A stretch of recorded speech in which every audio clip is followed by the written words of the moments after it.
Oke,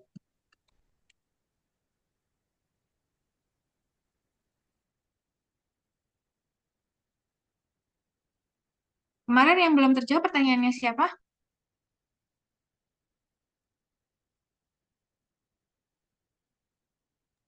Baru dari Melani aja Bu yang dijawab. Oke, berarti sekarang jawab pertanyaannya Ratu, Adib, dan Aisyah. Silahkan.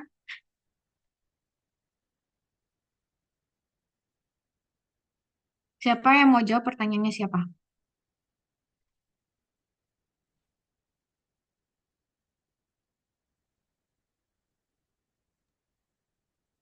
Saya izin menjawab pertanyaan dari adik ya, Bu. Ya,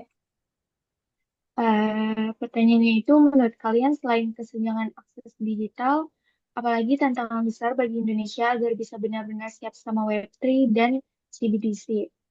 Nah, menurut kami, selain masalah kesenjangan akses digital, tantangan besar bagi Indonesia untuk benar-benar siap menghadapi Web3 dan CBDC ini terletak pada aspek regulasi, keamanan, dan juga teknologi.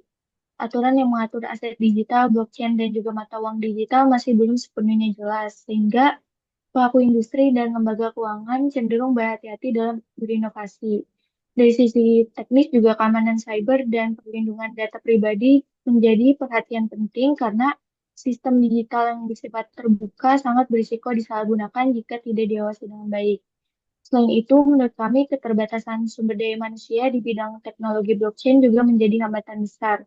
Masih banyak pelaku industri yang belum memiliki pemahaman mendalam tentang cara kerja Web3, terutama dalam hal pengolahan data pribadi, keamanan transaksi, dan juga penggunaan kunci digital. Kurangnya teknologi ahli membuat adopsi teknologi baru ini berjalan lebih lambat. Nah, tantangan berikutnya itu ada di integrasi antar sistem pembayaran baru yang berbasis blockchain dengan sistem keuangan konvensional yang sudah ada. Ketidak terhubungan ini belum optimal dan dapat menghambat efisiensi dan memperlambat adaptasi masyarakat terhadap sistem baru. Yang terakhir itu tingkat kepercayaan masyarakat terhadap sistem digital juga masih rendah karena dari masyarakat juga masih ada yang masih ragu terhadap keamanan dan kestabilan uang digital yang dikelola secara penuh oleh sistem daring. Apakah sudah terjawab, Adik? oke. Sudah dua, terima kasih. Terima kasih Nazo atas jawabannya. Pertanyaannya Adib ya. Selain kesenjangan akses digital, oh kemarin saya sempat nunjukin nih. Jadi Indonesia tuh kalau misalnya pakai datanya Komdigi, kan di Komdigi ini ada akses infrastruktur dan lain sebagainya ya. Kita di datanya kalian bisa akses di komdigi.go.id. Sudah saya kirim.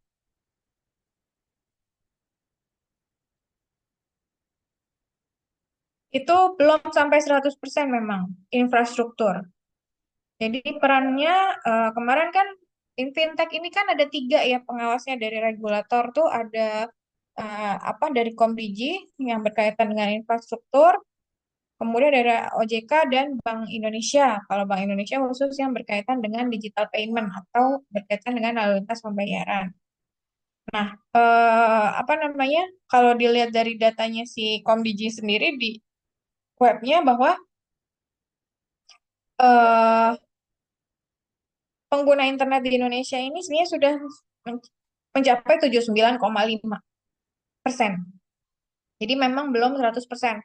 Kendala kendalanya bisa, sorry, saya cukupkan.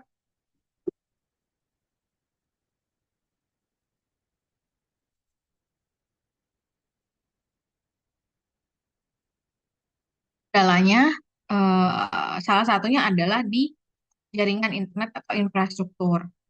Nah, berdasarkan data ini, fiber optik ini baru 60,84% dari seluruh kecamatan. Sementara jaringan fiber optik ini kan berperan penting ya untuk jaringan internet ya. Jadi secara infrastruktur juga memang belum 100% menjangkau seluruh area di Indonesia gitu. Jadi eh, infrastrukturnya em, belum memadai sehingga untuk tingkat akses digitalnya juga masih belum semua daerah bisa mendapatkan akses internet yang cukup gitu. Kemudian dari aspek literasi juga kita masih kurang ya. Jadi eh, literasi masyarakat yang masih kurang, masih rendah, itu menyebabkan akhirnya nanti ada scam-scam gitu. Nah, kemarin sih, oh ya ini saya kirimin lagi deh. Kemarin saya sempat kirim ke keluarga sama ke teman-teman dosen ya. Itu kalau misalnya terjadi penipuan, sebentar. Ada satgas untuk mengelola.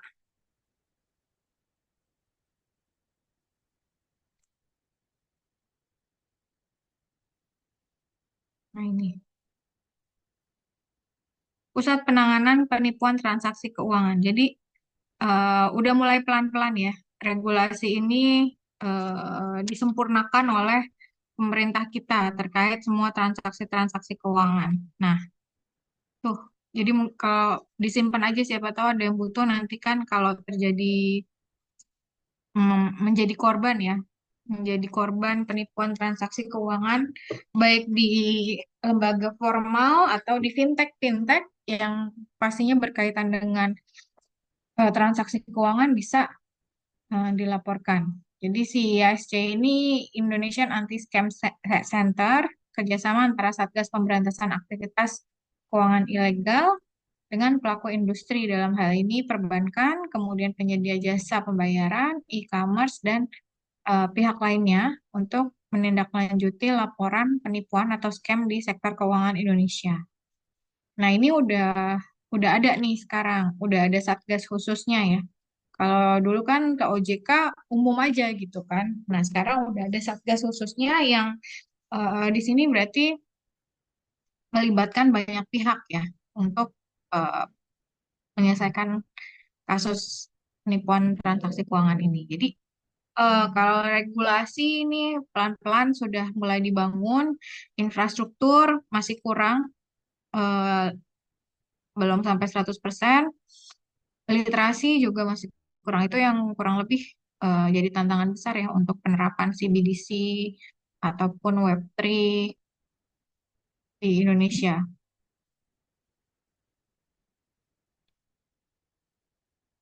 Hmm. Sama kalau saya baca nih ternyata ada konsep ideologis juga ya.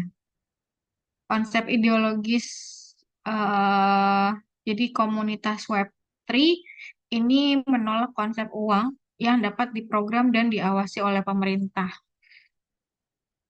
Jadi eh untuk komunitas Web3 ini CBDC adalah bentuk ultimate dari uang yang dikendalikan oleh negara atau programmable money for control. Sehingga CBDC dalam ekosistem Web3 ini akan sangat rendah. Nah, ini kita mesti ini ya, maksudnya terkait implementasi CBDC ini mungkin tidak bisa diterima oleh Web3 karena ada filosofi di balik itu semua, filosofi ideologis yang menyebutkan bahwa di dalam konsep Web3 itu uang itu tidak dikontrol. Jadi kayak Bitcoin itu kan nggak ada yang kontrol ya. Misalnya Satoshi Nakamoto yang menciptakan Bitcoin itu nggak ada, si blockchain ini akan tetap punya berjalan sendiri gitu. Tidak ada yang mengontrol supply dan lain sebagainya gitu. Jadi nggak ada yang menguasai ya. Kan kalau di negara itu kan ya yang menguasai si BDC berarti mengontrol itu negara.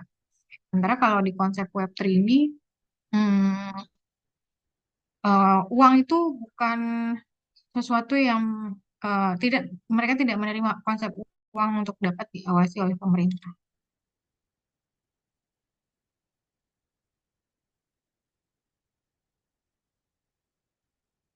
Oke, mungkin itu aja sih dari saya. Kita lanjut ke pertanyaan berikutnya. Ibu, maaf, tadi linknya belum ada, Bu, di kolom chat. Link saya udah, oh saya ngirimnya ke Bianca ya. Ibu, maaf, saya hadir nggak, Bu? Ya, Makasih, sudah. Bu. Saya ternyata tadi lagi lihat apa namanya chatnya Bianca, terus nggak sengaja ternyata balasnya ke private-nya Bianca. Nah itu, jadi itu bisa dicek infrastrukturnya Komdigi memang belum 100% jaringan fiber optik di Indonesia. Baru 60 sekian persen ya jumlah kecamatan di Indonesia yang memiliki jaringan fiber optik. Jadi secara akses digital jelas infrastrukturnya belum memadai. Kemudian regulasi sih pelan-pelan udah mulai ya. Literasi literasi ini yang perlu digalakkan. Jadi terutama daerah-daerah yang kurang akses terhadap pelatihan atau kursus-kursus atau kampus yang memang sering mengadakan pengabdian gitu ya. Jadi ini PR juga nih untuk pemerintah bagaimana meningkatkan literasi. Kalau di perkotaan mungkin masih bisa kita galakan ya. Cuma kalau daerah pelosok-pelosok ini yang rentan terhadap scam atau penipuan-penipuan itu memang peran dari pemerintah daerahnya juga ya. Gitu mungkin bisa melibatkan sebenarnya kan kalau BI ada di setiap KPW ya. Ada di setiap provinsi. OJK juga ada. Jadi ya bisa kerjasama dengan pemerintah daerahnya untuk meningkatkan literasi keuangan gitu. Gitu sih. Nah, itu yang saya share itu isc.ojk.go.id mungkin bisa disimpan jaga-jaga kalau nanti kalian mengalami penipuan transaksi keuangan. Oke, selanjutnya kita gimana Adip? Apa sudah terjawab? Sudah, Bu. Terima kasih. Oke, lanjut ke pertanyaan berikutnya. Siapa yang jawab? Saya Ibu. Oke, Naik. Naila ya. Selanjutnya pertanyaan dari Ratu ya, bagaimana strategi yang paling efektif untuk meningkatkan literasi keamanan digital masyarakat agar sistem pembayaran digital ini tidak hanya aman dari sisi teknologi, tetapi juga aman dari sisi perilaku pengguna. Selain edukasi publik, apakah perlu adanya regulasi yang lebih ketat bagi penyedia layanan digital payment agar mereka juga proaktif dalam memberikan edukasi dan meningkatkan kesadaran penggunanya? Menurut kelompok kami, strategi yang paling efektif untuk meningkatkan literasi keamanan digital itu emang nggak bisa dari sisi teknologinya aja, tetapi juga diperlukan dari sisi perilaku penggunanya. Soalnya, seaman apapun sistem yang udah dibikin sama penyedia layanan digital payment-nya, tapi kalau dari penggunanya itu masih kurang literasi digitalnya, jadi kayak masih gampang ngasih OTP ke orang lain, terus masih gampang ngeklik link phishing, ya tetap aja pastinya bakal rawan ya. Nah, sehingga edukasi publik itu termasuk penting banget, tapi edukasinya itu nggak cukup kalau cuma sebatas program sosialisasi digital biasa. Jadi programnya ini harus lebih interaktif, misalnya lewat konten sosmed, terus atau adanya simulasi kasus penipuan digital. Bisa juga pelatihan di komunitas UMKM, bahkan di sekolah juga dibutuhkan biar pengguna ini bisa belajar langsung dari kasus nyata. Terus selain itu kami juga setuju kalau perlu adanya regulasi yang lebih tegas bagi para penyedia layanan fintech. Karena mereka ini seharusnya bukan cuma fokus ke inovasi sama fitur transaksinya aja, tetapi juga mereka itu punya tanggung jawab buat mengedukasi para penggunanya secara rutin. Misalnya dengan mewajibkan adanya pesan keamanan sebelum bertransaksi, terus habis itu adanya pelaporan rutin ke OJK atau BI terkait upaya edukasinya, dan audit keamanan berkala. Nah, program kayak gini tuh juga bisa diukur efektivitasnya melalui indikator, misalnya penurunan kasus penipuan digital atau peningkatan tingkat literasi keamanan para pengguna. Jadi intinya keamanan sistem pembayaran digital itu memang harus dijaga dari dua sisi, yaitu dari penyedia layanan yang membangun sistem dan regulasi yang kuat, serta dari sisi pengguna yang mempunyai kesadaran dan perilaku digital yang lebih hati-hati. Apakah sudah cukup menjawab, Ratu? Oke, terima kasih Naila atas jawabannya. Pertanyaannya Ratu, bagaimana strategi yang paling efektif untuk meningkatkan literasi keamanan digital? Nah, ini mungkin bisa diklik tuh yang saya share di chat box. Digitalan Komdigi. Ini adalah salah satu cara pemerintah untuk meningkatkan literasi digital. Literasi termasuk di dalamnya keamanan digital ya, karena saya pernah jadi bagian dari digitalan Komdigi ini sebagai instruktur. Waktu itu kelas yang mana ya?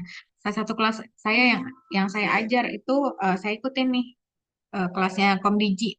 Jadi ada materi banyak, sekitar 16 pertemuan ya, membahas mengenai keamanan digital. Nah, kamu kalau mau ikut, ini gratis loh, digitalan Komdigi.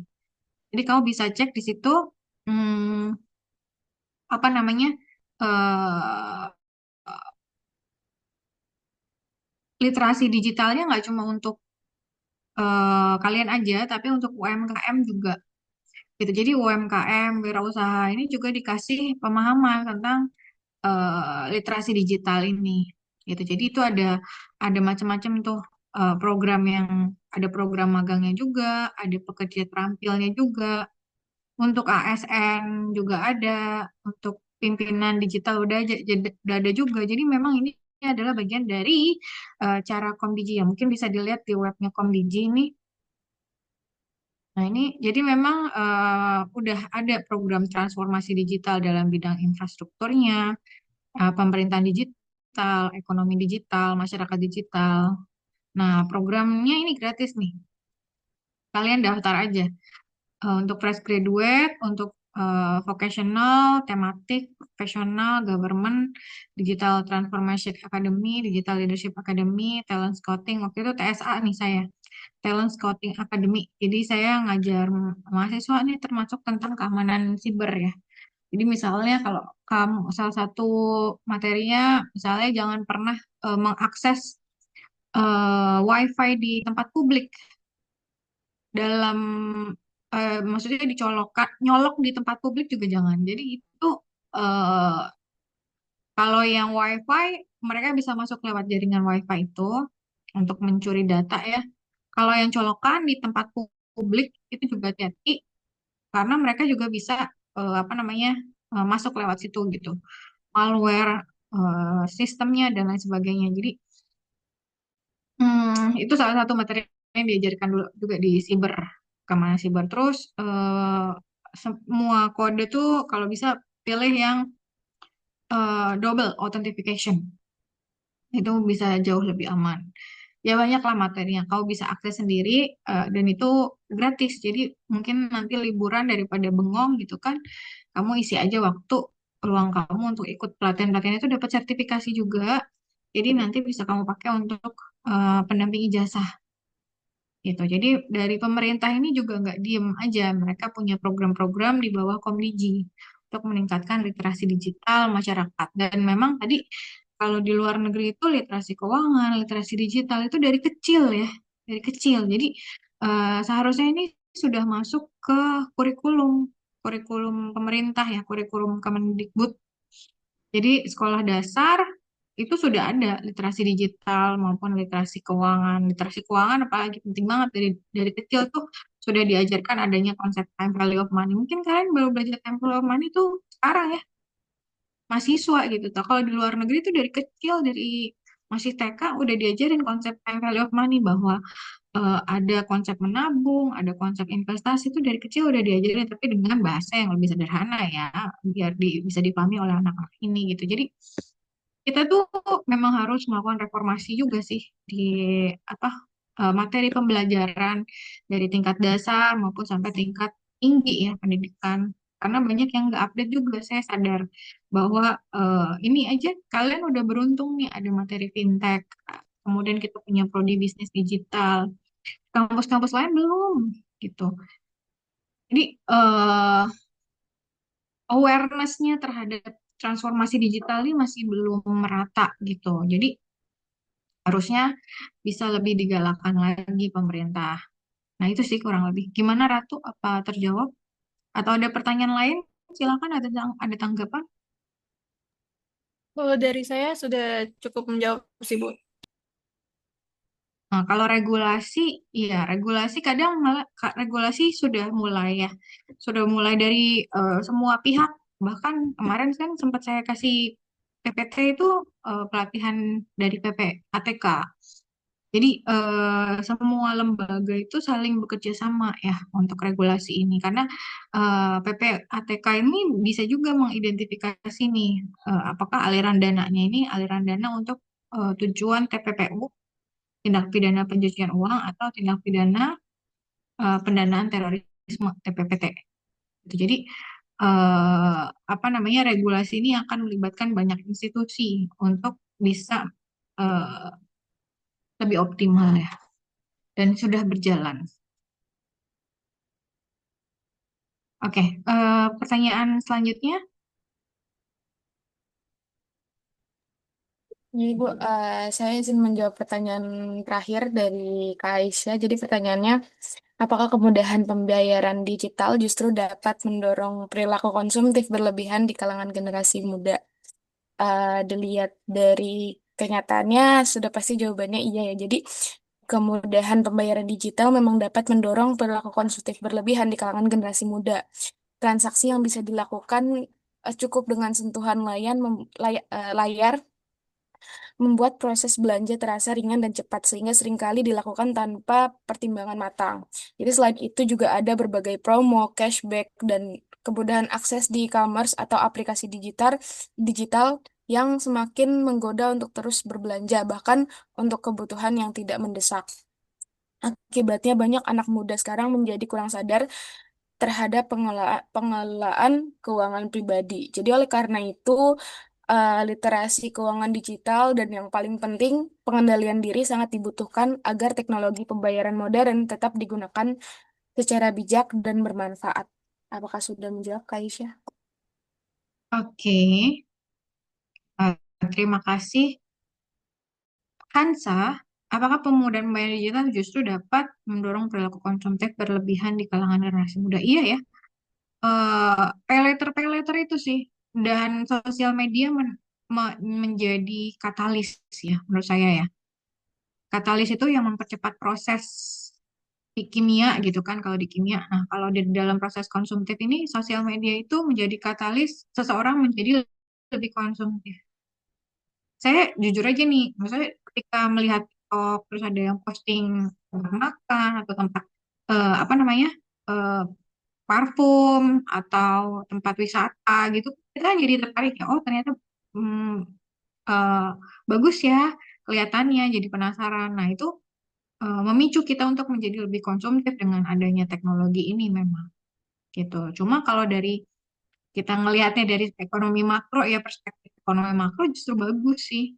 Maksudnya makanya kan dari Pak Purbaya itu menurunkan tingkat suku bunga ya deposito biar apa? Biar si Hotman ini nggak nyimpen duitnya di deposito tapi dipakai gitu untuk mendorong perekonomian. Jadi kalau kita ngelihat dari perspektif ekonomi makro sih bagus-bagus aja ya masyarakat yang konsumtif itu gitu. Jadi eh, eh, em, kalau dari perspektif financial planning ya nggak bagus. Jadi kita kan kalau melihat itu harus pakai helicopter view.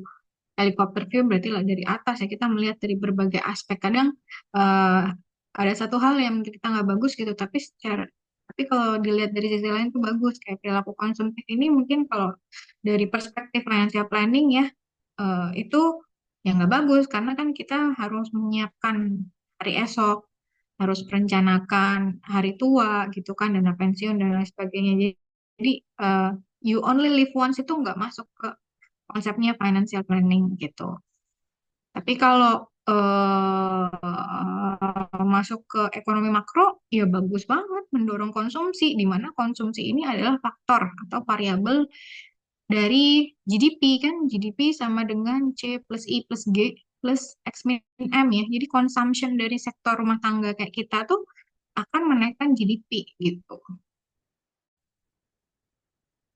Nah, kamu mau ngelihatnya dari perspektif mana nih, Aisyah? Kalau dari ekonomi makro bagus perilaku konsumtif. Kalau financial planning ya enggak. Ya kan tadi ya. namanya perencanaan kan. Berarti kan harus merencanakan setiap tahapan dalam kehidupan, tahapan menikah, tahapan punya anak, tahapan hari tua, itu kan ada tujuan-tujuan keuangan yang ingin dicapai itu ya harus direncanakan gitu. Tapi kalau untuk mengendalikannya ya menurut saya sih ya belajar financial planning lah, belajar financial planning. Jadi kamu tahu mengalokasikan uang kamu tuh nggak 100% untuk kebutuhan konsumtif ya. Ada untuk asuransi berapa persen, ada untuk investasi berapa persen, ada untuk dana darurat berapa persen, gitu. Itu Aisyah. Gimana? Iya, baik Bu. Sudah sangat terjawab. Terima kasih untuk Kansa dan Bu Destria atas penjelasannya. Oke, sudah terjawab semuanya ya. Iya, Em, sudah, Bu. oke, kalau tidak ada, oh ya, ini saya mau kalian mumpung di kelas fintech ya. Jadi kalian harus rutin ya cek IDEPku, IDEPku OJK. Ini kamu harus rutin ngecek itu minimal setiap 3 bulan karena kan banyak kebocoran data ya sekarang. Bisa jadi data kamu disalahgunakan untuk penggunaan pay letter atau pinjol pinjol ilegal gitu. Rutin cek ini karena nanti kamu kalau ngelamar kerja itu mereka akan ngecek ini kamu ada tunggakan enggak. Orang yang punya banyak tunggakan beresiko melakukan pencurian, kecurangan kayak gitu ya.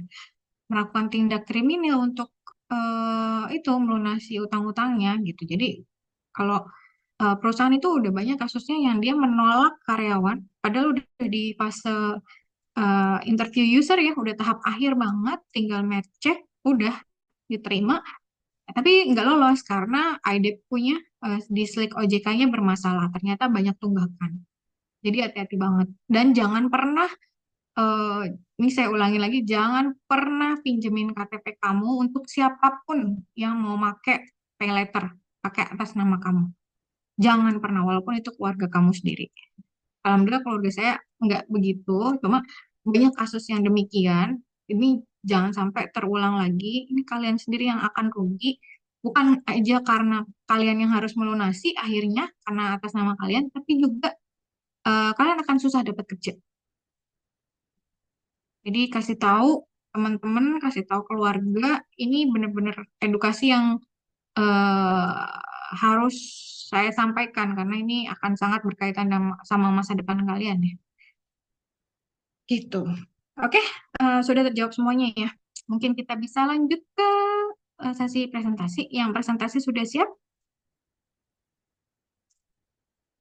Siap, Bu. Oke, kalau sudah bisa langsung dimulai.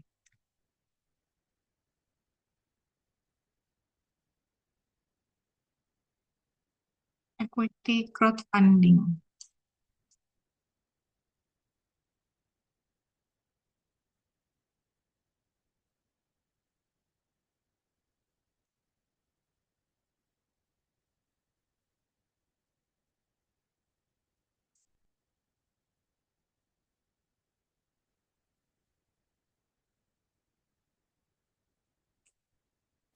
Oke, kita mulai. Assalamualaikum warahmatullahi wabarakatuh. Selamat pagi semuanya. Yang terhormat Ibu Destria Kurnianti SC MSc dan juga Profesor Dr. Gatot Nazir Ahmad MSI selaku dosen pengampu dari mata kuliah Finansial Teknologi Bisnis Digital 2023 kelas B. Oke, hari ini kita bakal memaparkan materi terkait equity crowdfunding yang termasuk dalam rumpun investasi. Perkenalkan, nama saya Amar Sidik Yulianto selaku moderator hari ini. Saya di sini bersama rekan-rekan saya ada Adip Pradipta, Dia Aldin Fadiuska, dan juga Firgiawan Akbar. Kita langsung masuk ke dalam materinya. Oke, pertama kita harus tahu nih peran fintech dalam investasi itu. Fintech itu udah ngebantu banget yang namanya investasi. Yang pertama itu ada inklusi keuangan. Seperti yang kita tahu, fintech itu mempergampang orang untuk menjangkau suatu kegiatan dalam finansial. Sama kayak investasi ini. Fintech itu menyediakan akses ke peluang investasi bagi masyarakat yang sebelumnya nggak terlayani oleh sistem keuangan konvensional. Misalnya kayak orang-orang di pedalaman nggak ada bank ataupun nggak ada kantor eh, fund manager gitu, itu kan susah. Bagaimana untuk investasi dulu begitu. Yang kedua adalah efisiensi proses. Seperti yang kita tahu, internet itu memperpendek suatu proses dan mempercepat dari proses tersebut. Begitupun juga dengan investasi. Pakai apa? Pakai aplikasi ataupun pakai platform online lainnya seperti web. Yang ketiga itu produk inovatif. Nah, di sini itu menawarkan jenis-jenis investasi baru, misalnya peer-to-peer lending, dan juga equity crowdfunding atau ICF yang bakal kita bahas di sini, yang memungkinkan investasi dengan modal yang terjangkau juga. Yang keempat adalah transparansi dan edukasi. Di fintech ini biasanya nyertain fitur ya, edukasi ataupun sharing, kayak di Stockbit itu juga ada ngasih post gitu. Misalnya ada berita hari ini apa yang bisa terdampak apa aja, terus orang-orangnya bisa saling share juga. Misalnya candlestick-nya begini, lalu kita lihat dari PBV-nya bagaimana, begitu. Yang pastinya ini membantu investor baru untuk paham resiko dan juga peluang dari sebuah kegiatan investasi itu sendiri. Nah, selanjutnya kita harus tahu nih perbedaan investasi tradisional sama di zaman fintech ini. Oke, yang dulu itu orang-orang investasi itu susah. Kenapa? Ya ini udah ada tertulis tuh. Formal, birokratis lama banget, tahapannya lama banget. Perlu ini, perlu itu, dan tahapannya lama gitu. Selanjutnya terbatas, syarat modal besar dan juga kebanyakan administrasi. Dulu itu yang saya tahu itu emang orang-orang tertentu aja, orang-orang yang udah berpendidikan, orang yang udah punya duit banyak, yang punya akses untuk melakukan investasi. Nah, selanjutnya itu monitoringnya manual, edukasinya juga terbatas, seperti yang saya sudah bilang tadi. Monitoringnya itu gimana? Mereka datang ke kantor bursa efek ataupun dari sekuritasnya. Gitu. Yang mayoritasnya, yang seperti saya bilang tadi, karena syaratnya modal dan besar, biasanya ya orang-orang yang punya duit gede ataupun lembaga-lembaga, perusahaan-perusahaan ataupun institusi lain gitu. Tetapi karena itu masih tradisional ya, untuk keamanannya basisnya sih dari reputasi sih. Seberapa besar sekuritas itu mampu menampung uang yang dalam jumlah besar dari populasi yang mereka sekarang. Yang pasti cepat dan praktis, sudah saya bahas tadi di slide sebelumnya. Aksesnya juga luas buat semua orang, tentu saja. Internet sekarang udah luas banget. 2/3 penduduk bumi udah pakai internet, atau malah lebih. Monitoringnya juga real time, tinggal buka aplikasi, lihat dah tuh, ada turun, ada naik, bagaimana dari indeksnya, bagaimana dari sahamnya, dan edukasinya juga banyak gitu.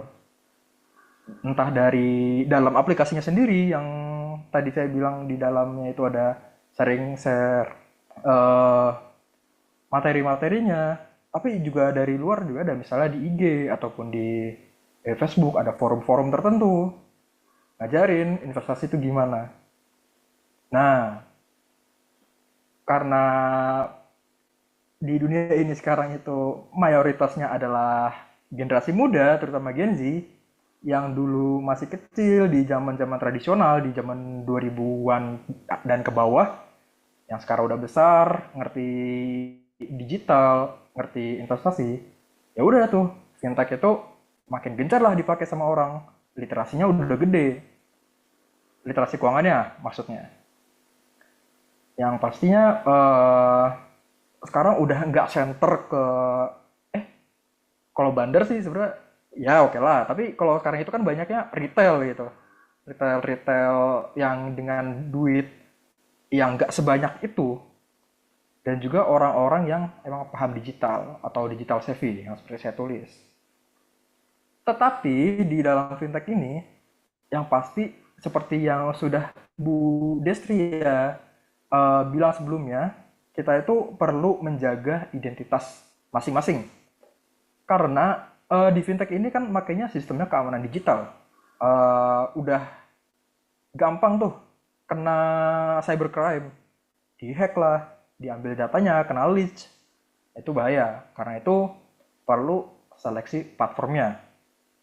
Misalnya pakai Stockbit, ataupun misalnya kalau nggak mau ribet, ya udah ambillah sekuritas bank, misalnya bank swasta, bank BCA gitu, ataupun lembaga-lembaga fund manager lain, misalnya JP Morgan ataupun UBS dan lain-lain gitu, Maybank lah, bebas.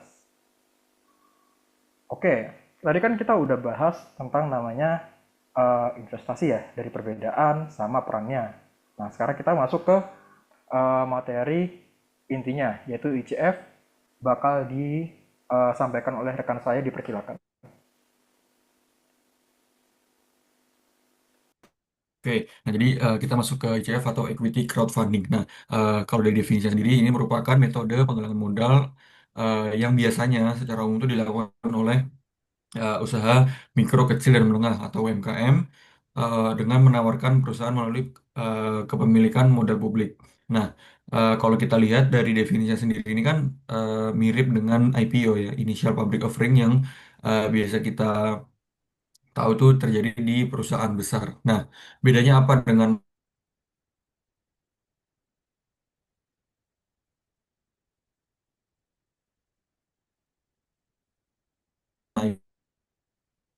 IPO?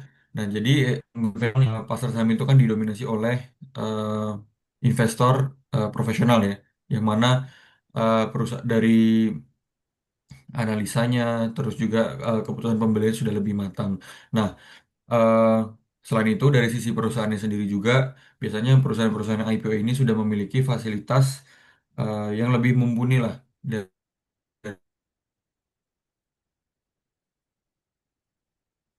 dari berbagai setelah itu finansial, laporan keuangan, terus dari fasilitas yang berkaitan dengan produksi ataupun bidang usaha perusahaan tersebut.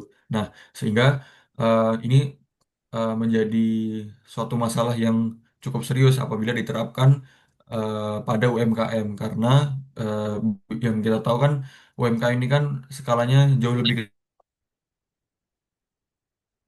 kecil, terus juga fasilitasnya jauh lebih sedikit, sehingga resiko kebangkrutan itu akan lebih besar dibandingkan dengan investasi yang dilakukan di perusahaan-perusahaan besar. Nah, sehingga eh, akan sedikit sekali minat investor yang berminat ketika metode konvensional ini diterapkan seperti itu, karena kan resikonya sangat besar. Nah, sehingga ICF ini muncul. Jadi, gimana caranya si UMKM ini bisa mendapatkan modal dari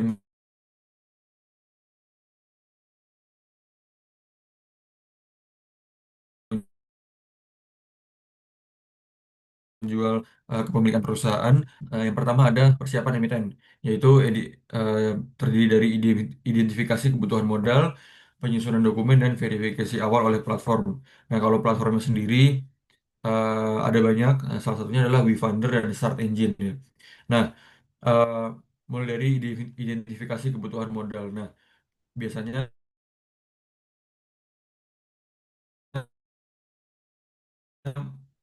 eh, perlukan pengembangan apa terhadap perusahaannya. Setelah itu baru akan dihitung kira-kira membutuhkan dana berapa dan skema pengembalian terhadap investornya seperti apa, seperti itu. Nah, yang kedua penyusunan dokumen, ya ini pasti pemenuhan legalitas ya. sesuai dengan peraturan OJK. Yang ketiga adalah verifikasi awal oleh platform. Dan nanti setelah seluruh dokumen dipenuhi, melalui platform akan diverifikasi ulang untuk diajukan kepada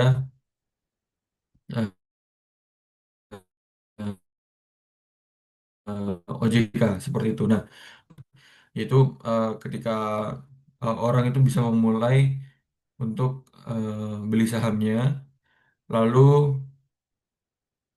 eh, yang ketiga itu penawaran. Nah, ini eh, terjadi ketika setelah proses listing ini, jadi perusahaannya mulai muncul di bursa, lalu penawaran ini ketika orang udah mulai bisa mulai beli. Nah, tapi ini tuh biasanya eh,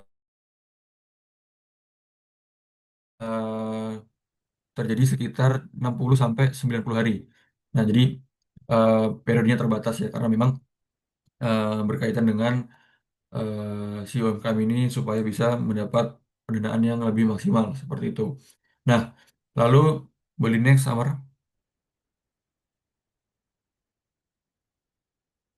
Oke, nah kalau kita masuk ke regulasi dan legalitas ICF di Indonesia, yang pertama ada eh,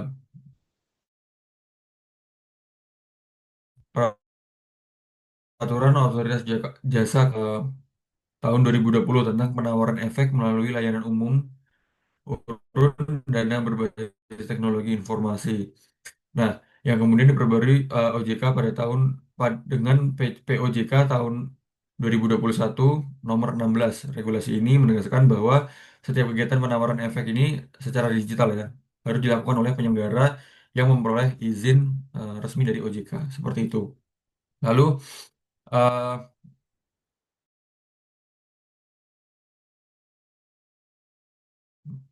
berdasarkan peraturan yang tadi dan investor ya dalam penyelenggaraan ECF ini. Nah, emiten ini bisa melakukan penawaran efek adalah badan usaha yang berbentuk perseroan terbatas yang bukan merupakan perusahaan publik dan memiliki modal setor maksimal 10 miliar dari pada saat penawaran itu dilakukan. Jadi memang kalau kita merujuk pada peraturan di yang mengenai klasifikasi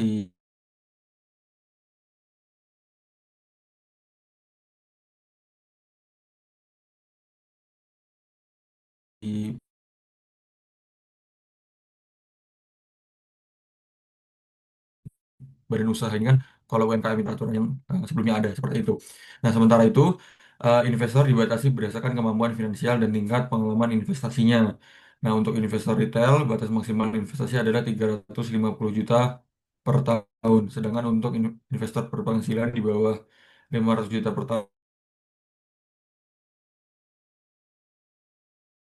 tahun batasnya adalah 5% dari pendapatan tahunan.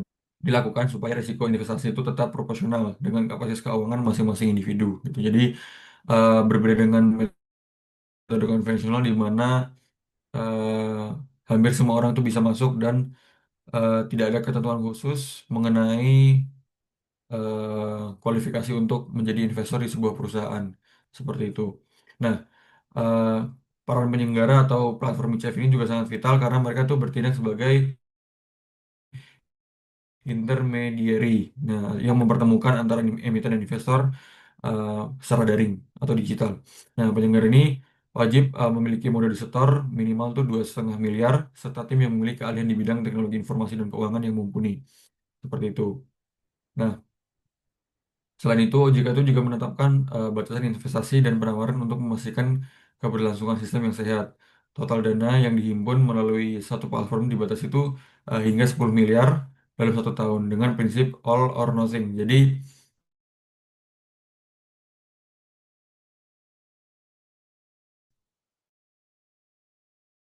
eh, ketika disepakati sebelumnya, maka proses penawaran itu akan dianggap gagal dan eh, eh, seluruh dana dari investor itu akan dikembalikan kepada investor masing-masing seperti itu karena hal ini tuh dilakukan untuk menghindari supaya si eh, perusahaan itu tidak tidak menjalankan proyek atau eh, eskalasi usaha dengan modal yang terbatas sehingga resiko kerugian ataupun kebangkrutan itu akan jauh lebih besar seperti itu. Mungkin boleh next.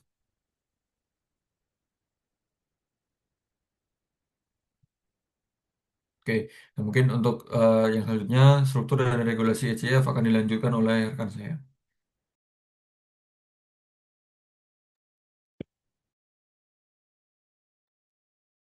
Oke, jadi kita masuk ke struktur regulasi ECF ya. Pada implementasinya sendiri, OJK ini udah netepin kriteria khusus bagi para emiten dan juga investor agar sistem ECF ini dapat berjalan dengan aman dan juga proporsional. Kalau berdasarkan PJOK nomor 57 tahun 2020 yang tadi kita bahas, emiten itu yang diperbolehkan itu melakukan penawaran efek melalui ECF adalah perusahaan yang berbentuk kayak PT non-publik dengan modal yang disetor maksimal itu 10 miliar. Artinya, platform ECF ini itu ditujukan untuk dapat membantu usaha kecil menengah dan juga startup yang mana mereka ini belum memenuhi kriteria untuk melakukan IPO atau Initial Public Offering, yang mana itu dilakukan di pasar modal. Nah, sementara itu, investor juga diatur batas investasinya agar itu tidak menanggung risiko yang mana mereka itu berlebihan. Investor itu dengan penghasilan tahunan di bawah 500 juta itu hanya bisa berinvestasi hingga 5% saja dari pendapatannya. Sedangkan investor dengan penghasilan di atas 500 juta per tahun itu bisa menanamkan hingga 350 juta per tahunnya. Nah, ketentuan ini tuh mencerminkan prinsip prudential investing, yang mana itu setiap orang berinvestasi sesuai kemampuan finansialnya. Jadi bukan hanya berdasarkan minat aja ataupun tren pasar yang ada. Nah, kemudian platform penyelenggara ini juga berperan sebagai penghubung antara investor dan juga emitennya. Mereka ini wajib memiliki izin resmi dari OJK, modal minimal sekitaran 2,5 miliar, serta juga tim ahli di bidang teknologi dan juga keuangan. Nah, platform ini juga bertanggung jawab untuk melakukan due diligence ya, atau DD terhadap calon emitennya. Itu juga mereka harus memastikan keabsahan data dan juga menyediakan prospektus digital yang mana menjelaskan risiko, valuasi, dan juga rencana dari penggunaan dananya. Selain itu, JK juga menetapkan batas maksimum dana yang bisa dihimpun melalui satu penawaran, yaitu sebesar 10 miliar per tahunnya. Dengan prinsip all or nothing, yaitu apabila target minimal pendanaannya itu tidak tercapai, maka dana investor ini wajib dikembalikan sepenuhnya. Nah, ketentuan ini itu menjaga kepercayaan investor dan juga memastikan bahwa pendanaan ini hanya diberikan pada proyek yang emang benar-benar layak dan juga memiliki dukungan publik yang memadai. Jadi dengan adanya struktur regulasi yang lengkap, kayak tadi mulai dari kriteria, batasan, hingga juga prinsip operasional yang jelas, sistem ECF di Indonesia ini emang dirancang biar tetap aman dan juga terukur serta mendukung pertumbuhan ekonomi digital dan tanpa adanya pengorbanan dalam perlindungan hukum masyarakat. Boleh, next slide.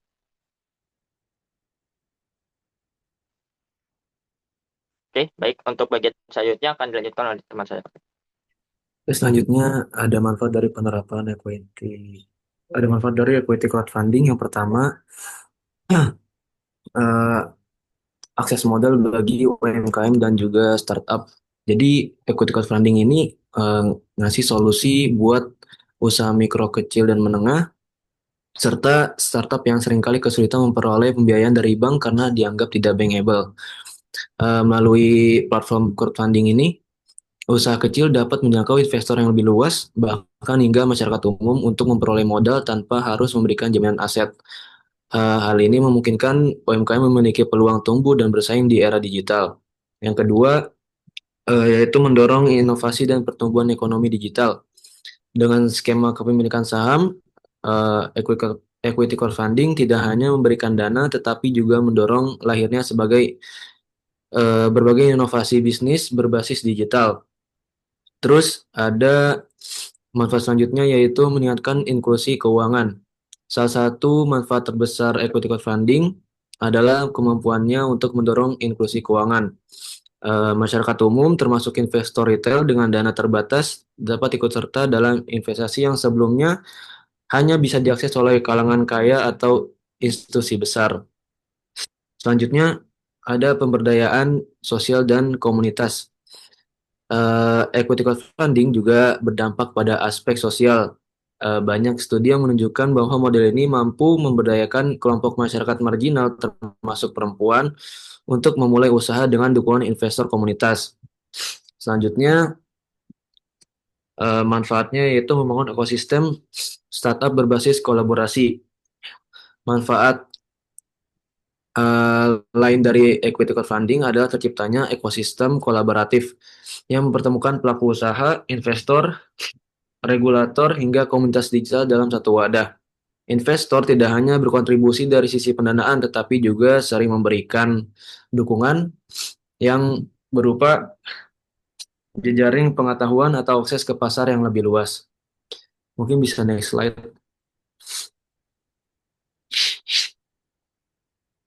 Selanjutnya ada resiko dan tantangan dari equity crowdfunding. Yang pertama, rendahnya literasi keuangan. Salah satu tantangan terbesar adalah rendahnya literasi keuangan masyarakat Indonesia. Banyak investor baru yang belum memahami resiko dari kepemilikan saham dalam perusahaan rintisan. Hal ini menimbulkan potensi kesalahpahaman di mana investor itu nantinya akan mengharapkan imbal hasil yang cepat, padahal investasi pada startup memiliki resiko tinggi dan jangka waktu pengembalian yang panjang. Kedua, regulasi yang ketat. Otoritas Jasa Keuangan atau OJK telah menetapkan regulasi ketat untuk menjaga keamanan dan transparansi pasar. Misalnya melalui Peraturan OJK nomor 57 tahun 2020, meskipun penting untuk melindungi investor, regulasi ini terkadang menjadi beban tambahan bagi perusahaan kecil atau startup yang ingin mengakses crowdfunding. Terus, kurangnya rekam jejak keuangan. Banyak startup yang mengajukan pendanaan melalui crowdfunding, namun belum memiliki laporan keuangan yang solid atau rekam jejak usaha yang panjang. Kondisi ini nantinya akan membuat investor kesulitan melakukan penilaian terhadap prospek bisnis. Akibatnya, resiko kegagalan usaha yang didanai menjadi lebih tinggi dibandingkan perusahaan mapan. Terus, ada resiko gagal atau default.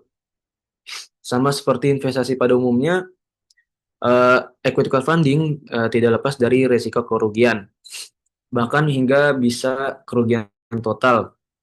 Perusahaan yang didanai bisa saja gagal mencapai target pertumbuhan atau bangkrut. Resiko ini menjadi tantangan besar khususnya bagi investor retail yang tidak memiliki diversifikasi investasi. Terus yang terakhir, keamanan teknologi dan ancaman cyber. Karena seluruh prosesnya dari equity crowdfunding ini dilakukan secara digital, resiko terkait keamanan data dan potensi penipuan online juga sangat tinggi. Ancaman cyber seperti pencurian data, manipulasi informasi, atau penyalahgunaan dana dapat mengurangi kepercayaan masyarakat.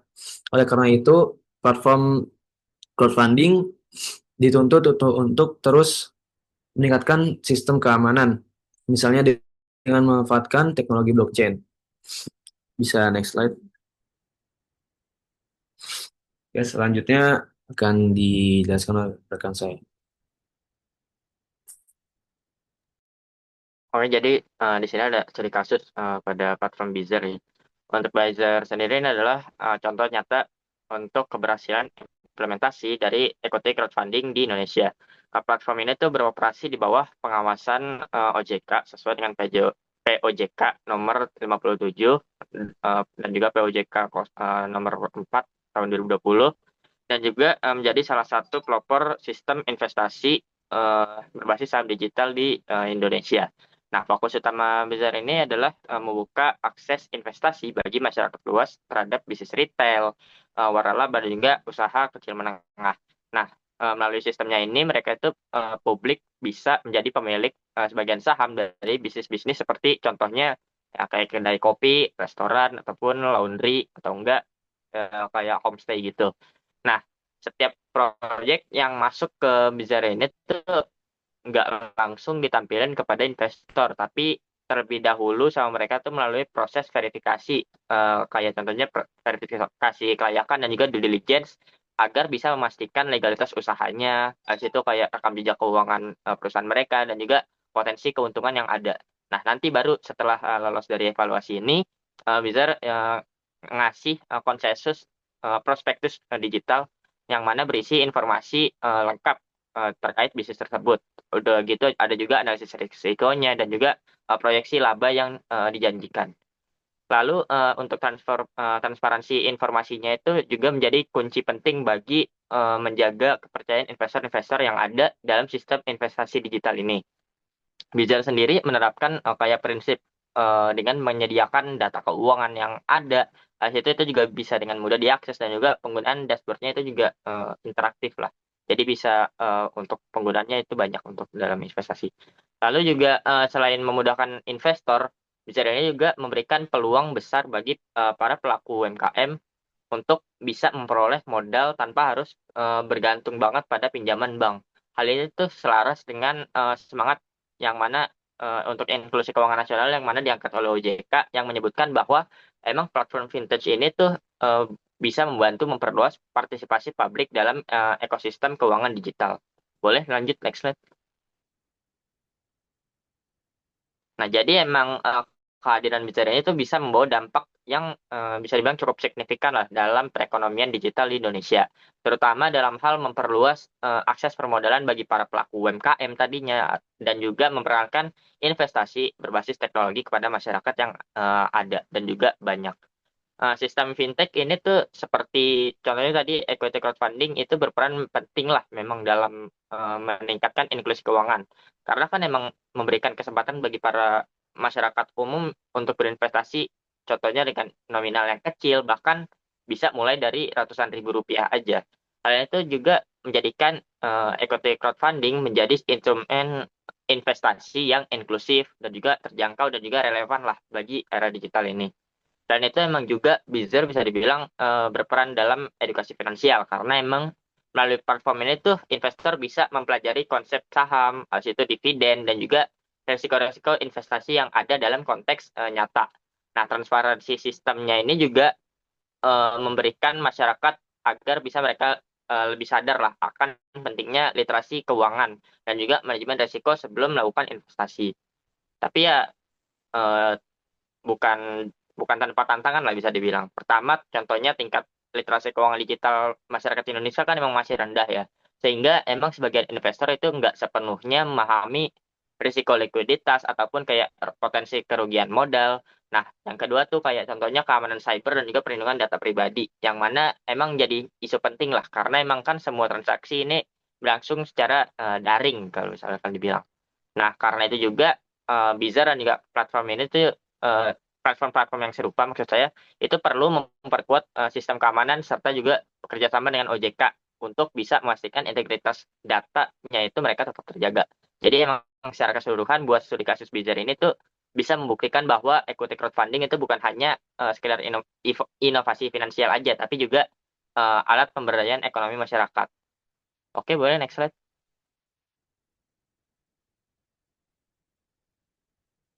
Oke, baik. Untuk slide selanjutnya akan dilanjutkan oleh rekan saya. Oke, yang terakhir ada kesimpulan dari pembahasan mengenai equity crowdfunding pada hari ini. Eh, jadi, financial teknologi itu telah merevolusi dunia keuangan dengan memperluas akses investasi bagi masyarakat luas melalui teknologi digital. Salah satu inovasinya yaitu melalui equity crowdfunding. Equity crowdfunding ini adalah metode penggalangan dana berbasis kepemilikan saham yang pertemukan UMKM dan startup dengan investor individu. Melalui equity crowdfunding, masyarakat dengan modal kecil dapat berinvestasi dan memiliki saham perusahaan, sementara pelaku usaha memperoleh modal tanpa harus melalui birokrasi lembaga keuangan konvensional. Dukungan regulasi dari OJK melalui POJK nomor 57, POJK nomor 4 2020, dan POJK nomor 16, POJK nomor 4 2021 juga memperkuat kepercayaan publik dengan menjamin transparansi, akuntabilitas, serta perlindungan investor. Namun, meskipun potensinya besar dalam mendorong inklusi keuangan dan pertumbuhan ekonomi digital, equity crowdfunding masih menghadapi tantangan seperti rendahnya literasi keuangan, ketatnya regulasi, dan risiko keamanan digital. Studi kasus Bizzer juga menunjukkan bahwa dengan regulasi yang jelas, inovasi teknologi, dan partisipasi masyarakat, equity crowdfunding nantinya dipercaya dapat berhasil menjadi solusi pendanaan alternatif bagi UMKM dan motor penggerak ekonomi digital nasional. Dengan penguatan literasi dan keamanan, fintech, dan equity crowdfunding berpotensi besar menciptakan ekosistem investasi yang lebih inklusif, transparan, dan berkelanjutan di Indonesia. Mungkin sekian dari kelompok kami. Jika ada yang ingin mengajukan pertanyaan, boleh raise hand. Terima kasih. Terima kasih kepada kelompok yang presentasi sudah mempresentasikan materi dengan baik. Selanjutnya kita kasih applause dulu buat kelompok yang presentasi. Kita lanjut ke sesi diskusi ya. Sesi diskusi yang ingin bertanya silahkan raise hand. Kalau di sini masih yang belum ada poin diskusinya ya. Aymar masih kosong. Ranti, Anang, Raihan, Okta, Naila, Rian, Akhirul, Ramdhanu, Fati, Syadin, Maheswara, Raisa, Bintang, Faza, Gaza, Muhammad Gaza, Yahya, Bianca, Najwa, Khan, Khairunisa, Hasna, Hansa, Muhammad Farhan. Nah, itu poin diskusinya masih oke. Siapa? Kemarin saya minggu lalu udah nanya, Bu. Belum dicatat. Maheswara. Iya, Bu. Ke kelompoknya Jasmine waktu itu. Saya juga, Bu, sebelumnya sudah diskusi di kelompok Jasmine. Apa? Seperti mahasiswa saya juga sebelumnya sudah diskusi di kelompok saat presentasi kelompok Jasmine. Benar, Jasmine? Benar Bu, saya di kelompok Jasmine buat Hasna sama Mas kemarin bertanya Bu. Oke, berarti Hasna sama Mahes udah ya? Sudah Bu. Oke.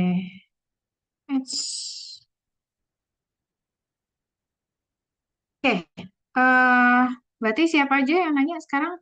Mahes, Tasya. Dua aja? Sama Hasna?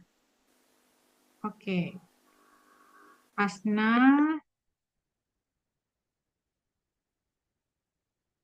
Mahes, sama Tasya. Tasya. Oke, silahkan. Tasya. Oke, baik. Atas kesempatannya terima kasih, Bu. Aku mau nanya, sekarang kan banyak banget orang-orang, terutama anak muda yang mulai tertarik sama investasi lewat platform digital ya, kayak Bibit, Ajaib, Peluang, kayak gitu. Atau bahkan equity crowdfunding kayak Biser yang udah kelompok 6 jelasin sebelumnya. Tapi di sisi lain kan banyak juga yang ikut-ikutan investasi tanpa paham resiko dan juga literasi keuangannya itu masih rendah. Nah, menurut uh, kalian, gimana sih caranya platform ICF ini bisa tetap tumbuh dan menarik di investor muda tanpa bikin mereka ini cuma ikut tren aja gitu, tapi benar-benar paham apa yang mereka investasikan kayak gitu. Itu aja sih, Bu. Terima kasih. Oke, selanjutnya Mahes. Nggak jadi Mahes. Hasna.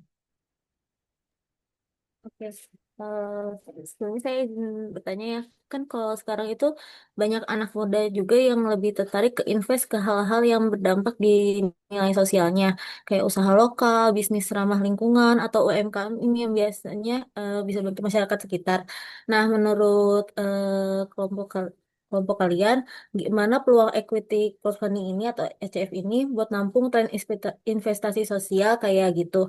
Kan platform ECF di Indonesia ini udah udah siap belum sih menurut kalian buat ke arah impact, impact investing atau masih fokus aja di profitnya? Kasih.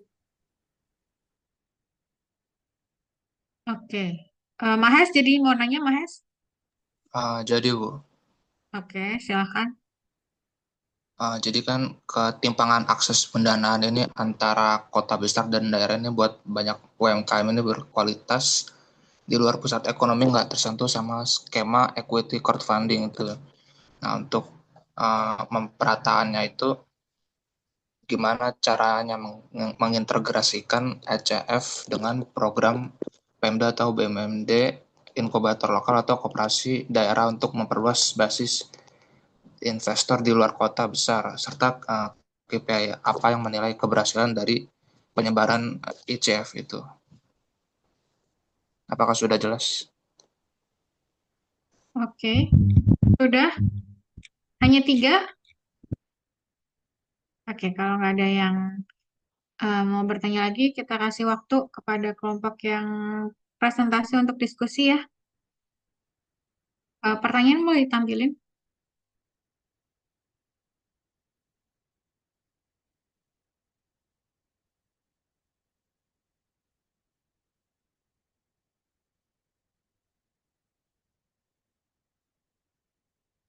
Boleh diketik nama-nama kelompok yang presentasi, nama-nama anggotanya. Tadi lupa saya catat.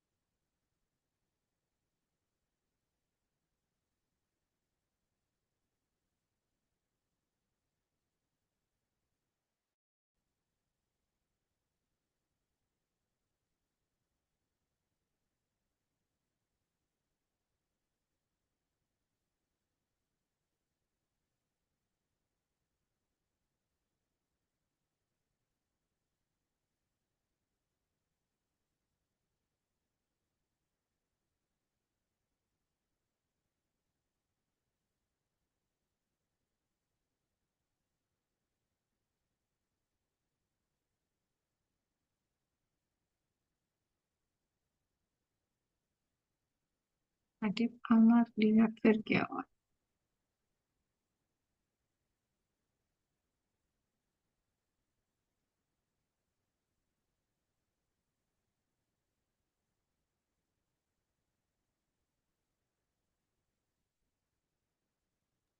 Ibu saya mungkin eh, mau jawab untuk pertanyaan dari Mas ya. Bagaimana pemerintah ini bisa mengintegrasikan ICF Oke, dengan program institusi lain nilai untuk keberhasilannya itu apa. Nah, jadi kalau misalkan kita melihat pada kasus yang dibawa Mahes tadi kan bahwa eh, banyak institusi pemerintah yang punya program pengembangan usaha di daerah eh, itu eh, salah satunya adalah pengembangan UMKM. Nah, jadi harusnya dengan adanya ICF ini tuh pemerintah ini bisa eh, eh, em, dia berperan sebagai seolah-olah sebagai si platform nih. Jadi gimana caranya pemerintah ini bisa bekerja sama dengan platform untuk menghubungkan UMKM atau usaha-usaha yang ada di daerah ini dengan para investor yang ada di kota atau yang secara umum kita tahu pemilik modal lah, seperti itu. Nah, eh, jadi untuk sosialisasinya sendiri ini harus dua arah gitu. Jadi untuk yang UMKM di daerah ini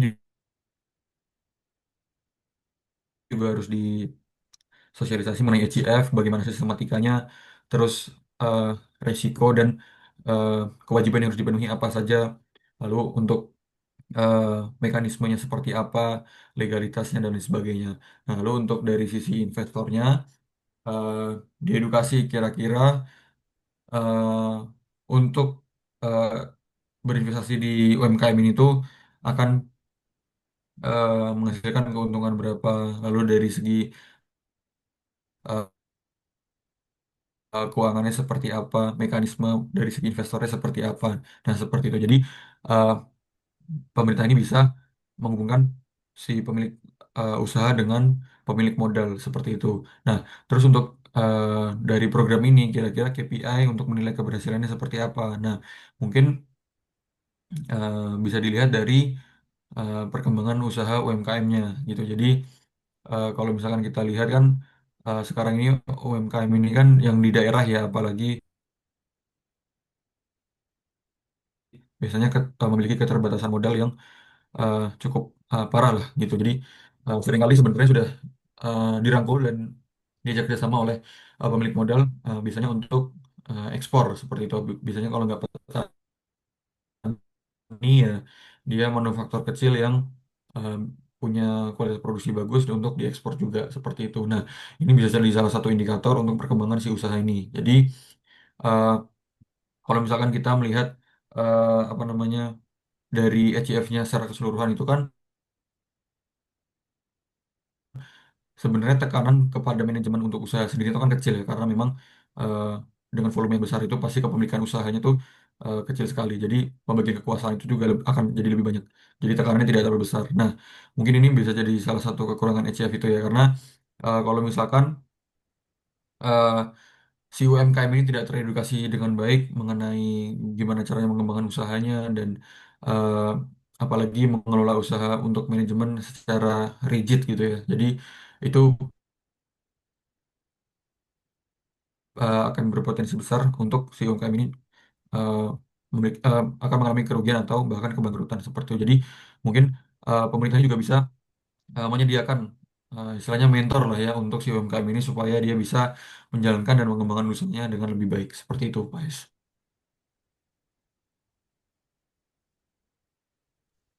Terima Oke, kasih. baik. Terjawab. Makasih Aldin. Terima kasih. Aldin, Mahes, bagaimana mengintegrasikan ECF dengan program institusi lain untuk memperluas basis emiten? Maksudnya mau ke swasta gitu. Karena kan kalau equity crowdfunding ini kan modal ya. Nah, biasanya yang membutuhkan modal kan UMKM ya. Karena mereka keterbatasan dalam akses pendanaan, nggak bisa menerbitkan obligasi, nggak bisa menerbitkan saham, ya pilihannya adalah melalui ECF atau equity crowdfunding. Kalau maksud kamu ke sektor swasta, dalam hal ini perusahaan, apalagi kalau misalnya dia sudah go public ya, go public itu udah punya akses pendanaannya banyak alternatifnya. Udah ada obligasi dia bisa nerbitin, kemudian dia juga kalau sudah go public berarti kan dia menerbitkan saham gitu kan. Ini maksudnya ke institusi lain kemana nih, Mahais?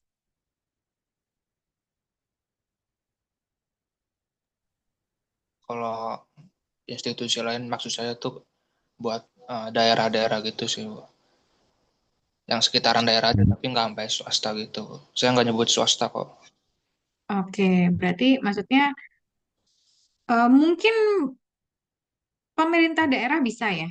Mungkin BUMD ya. Nah, BUMD BUMD kan badan usaha milik daerah biar nggak tergantung sama APBN atau APBD kan. Ya kamu tahu lah kemarin kasusnya gubernur-gubernur itu pada protes ya sama Pak Purbaya karena Pak Purbaya memotong aliran jatah ya untuk masing-masing daerah. Terus pada pada protes gitu kan sampai datang ke Jakarta terus minta kenapa dipotong gitu kan aliran karena nggak jelas dikasih duit sekian khususnya untuk daerah-daerah yang masih masih ya masih minta dana dari pusat ya. Kalau udah otonomi daerah kan sebenarnya udah nggak bergantung dari pusat ya. Nah, eh bisa nih sebenarnya jadi pilihan si Pemda-Pemda, BUMD-BUMD. Contohnya nih, kenapa busway atau Transjakarta tuh masih banyak yang belum sampai. Sebenarnya kan bisa ya diintegrasikan ke Depok, ke Tangerang. Kan banyak juga ya pekerja-pekerja yang di Depok dan Tangerang tuh yang mobilisasinya tuh ke Jakarta gitu.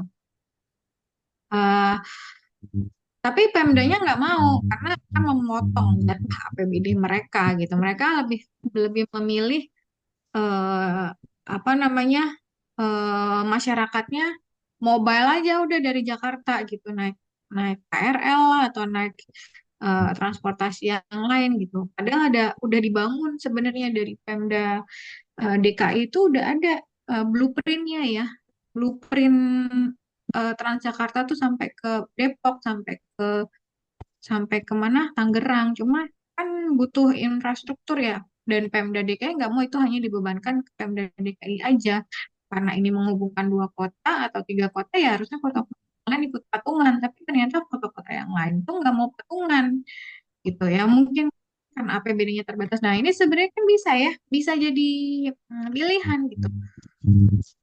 Kalau kita tahu bahwa pemanfaatan transportasi umum itu sangat masif dan penggunanya pasti ada gitu kan, sebenarnya jadi peluang bisnis ya. Biar apa? Biar pemerintah daerah ini tidak hanya bergantung sama APBD atau APBN gitu. Biar BUMD ini kan yang kemarin Pak Pramono Anung kan sampai ketemu Pak Purbaya minta, boleh nggak BUMD ini minta dananya Himbara yang disalurin yang 200 triliun itu. Terus Pak Purbaya bilang, ya silahkan, tapi koordinasi sama direktur umumnya, maksudnya dirut-dirut si Himbara ini ya, bank-bank BTN, BRI, Mandiri ini yang udah disalurin. Jadi kewenangannya untuk apa penyaluran itu sudah tidak lagi di Pak Purbaya sebagai Menkyu, tapi di dirut-dirut ini gitu. Kira-kira mengukur apakah visible nih BUMD Pemprov DKI untuk diberikan eh, apa uang tadi yang 200 triliun tadi. Nah, berarti kan sebenarnya daripada apa namanya hanya berharap dari pinjaman pemerintah atau dari dana-dana APBN APBD, bisa proyek-proyek yang sifatnya profitable ya. Kalau crowdfunding kan bukan social purpose ya. Jadi harus di proyek-proyek yang sifatnya profitable. Transportasi umum itu profitable gitu, selama memang sesuai dengan target marketnya. Jangan kayak WUS kan rugi sekian triliun. Malah kita katanya kalau dihitung tuh kita baru akan lunas utang WUS itu 150 tahun ya. Gila juga tuh. Makanya Pak Purbaya nggak mau kan APBN-nya dipakai untuk lunasi utang kereta cepat ini. Itu kamu apa namanya bayar bunganya ini cuma 2 triliun. Bunga dari utang ya. Bunga dari utang doang aja 2 triliun coba.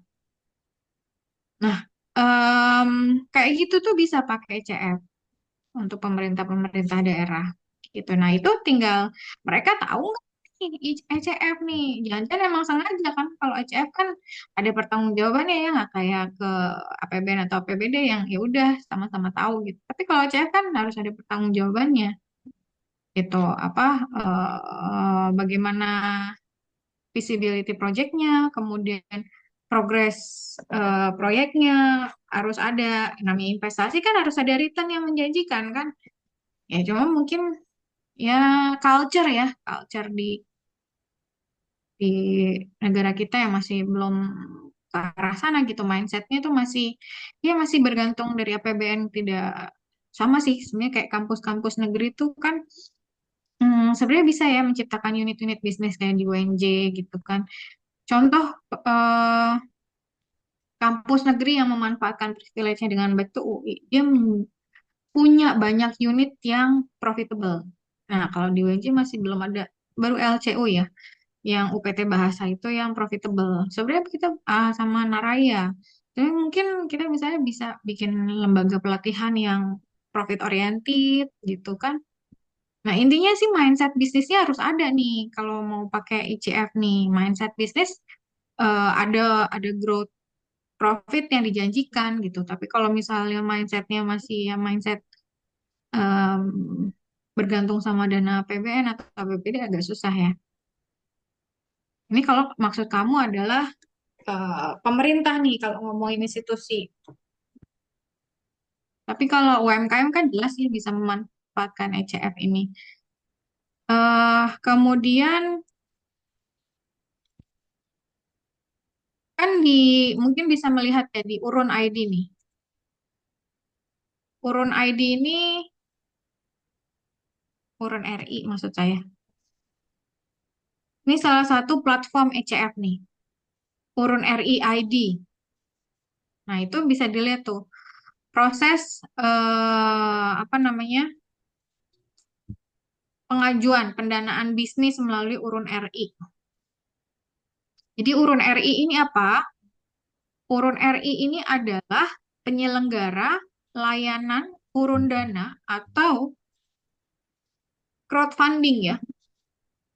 Nah, tapi ini eh, berbasis syariah nih Urun RI, berbasis teknologi informasi yang telah memperoleh rekomendasi Dewan Syariah Nasional atau DSN MUI dan izin operasional dari OJK. Jadi Urun RI ini platform investasi syariah yang mempertemukan antara pengguna, yaitu penerbit, dalam hal ini UMKM atau pelaku bisnis yang membutuhkan modal, dia mau menerbitkan eh, ECF atau equity crowdfunding, terus dia nyari pemodalnya siapa aja yang mau beli ECF tuh lewat Urun RI ini, tapi yang ini berbasis syariah ya. Pemodal dan pemodal dengan saham dan sukuk sebagai produknya. Ini didukung ekosistem digital yang terintegrasi. Setiap pengguna platform Urun RI adalah kontributor dalam membangun resiliensi atau ketahanan ekonomi negeri melalui penyebaran harta produktif sehingga terwujud masyarakat yang makmur secara syariah. Jadi sebenarnya secara tidak langsung equity crowdfunding ini juga mendorong UMKM untuk mengembangkan usahanya ya. Nah, dia dapat modal, alternatif modal lain gitu dari apa namanya dari ICF ini. Nah, nah, di sini mungkin bisa dilihat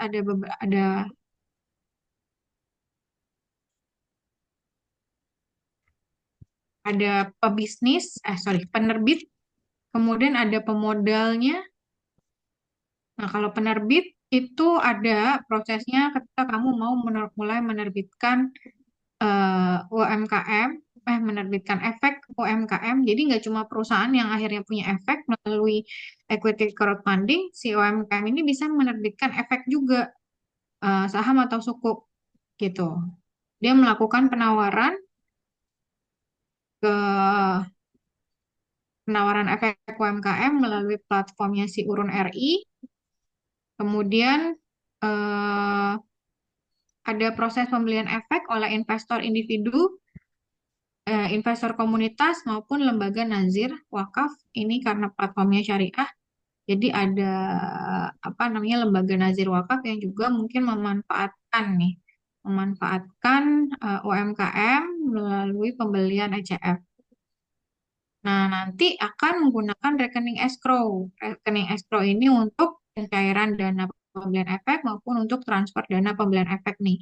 Jadi rekening escrow ini kalau di contohnya di Urun RI ada Bank Danamon ya, Danamon Syariah. Kemudian bank kustodiannya Danamon itu untuk pencatatan efek. Jadi efek yang diterbitkan oleh si ECF ini, penerbit ECF ini, UMKM ini itu juga tercatat di KC ya, di kustodian sentral. Ada pencatatan efek di situ. Jadi bukan cuma tadi perusahaan-perusahaan yang go public aja yang pencatatan efeknya tercatat di KC, tapi juga Bank Danamon. Nah, saya sering nih dapat karena kan KC ini kita jadi tahu ini dengan KC kita jadi tahu proporsinya, proporsi.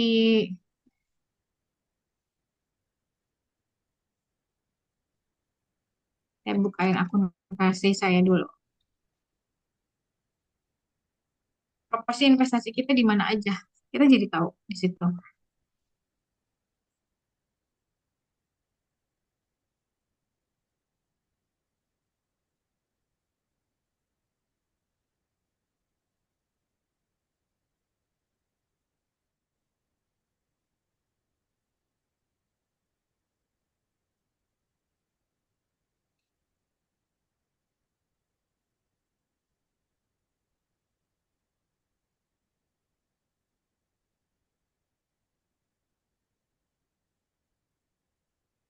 Ini akses untuk KC-nya bisa coba kamu yang punya akun Stockbit atau Bibit itu di situ juga terdata. Eh, Portofolio kita di mana aja, di equity, mutual fund, bond, cash, others. Nah, equity kalau di saya ini kan karena saya cuma investasi saham ya. Jadi equity-nya equity saham. Nanti kalau di sini ada equity yang lain, maka bisa juga kelihatan equity yang dari crowdfunding ini gitu. Em, Kemudian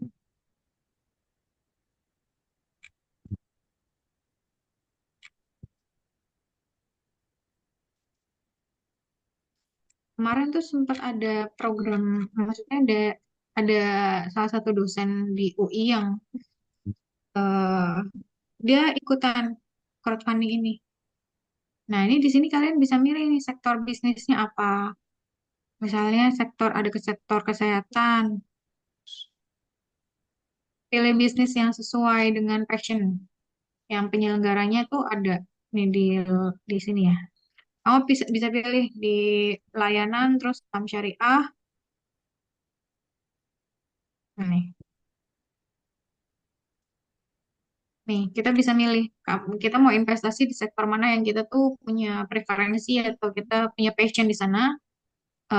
Tapi kita nggak mau terjun langsung ya. Kita bisa mulai dari investasi melalui ICF ini.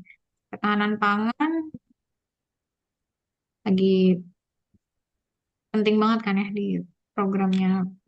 Nih, ada sukuk PT Rayyan, sukuk pengadaan sayuran. Ini udah 100% ya perolehan dana masuknya sudah eh, memenuhi dana pendanaannya 212, ini 329. Ini dana masuknya udah 100%. Ini total pendanaannya 329 ya malah. Imbal hasilnya 13 nih jauh lebih tinggi nih daripada bunga deposito. Kalau ini masih sama dengan bunga bunga itu ya, sukuk retail ini masih sama. Jadi ini potensial nih. Kamu bisa milih juga nih yang mana yang hmm, belum terpenuhi.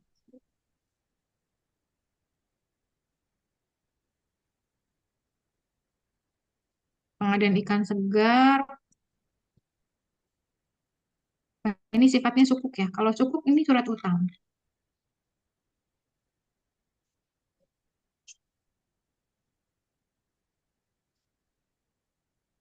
Berarti imbal baliknya itu maksudnya bentuknya itu bukan eh, apa di hasil tapi kupon bunga nih yang akan diberikan. Kalau sukuk kan surat utang. Imbasnya 10%, 6,5. Oh, sedikit ya. 88, 2,9, 6. Oh, ini gede nih. Tapi sudah terpenuhi. Apa nih penambahan modal kerja untuk halal pos cabang gudang? Ya ini bisa jadi pilihan investasi nih. Tinggal kamu pilih mau yang mana. Tapi kalau misalnya di sini di urun ID, ini berarti yang syariah ya.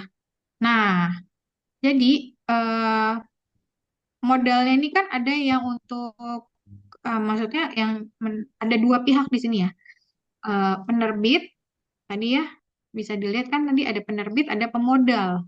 Di paling atas tuh kalian bisa cek ada penerbit.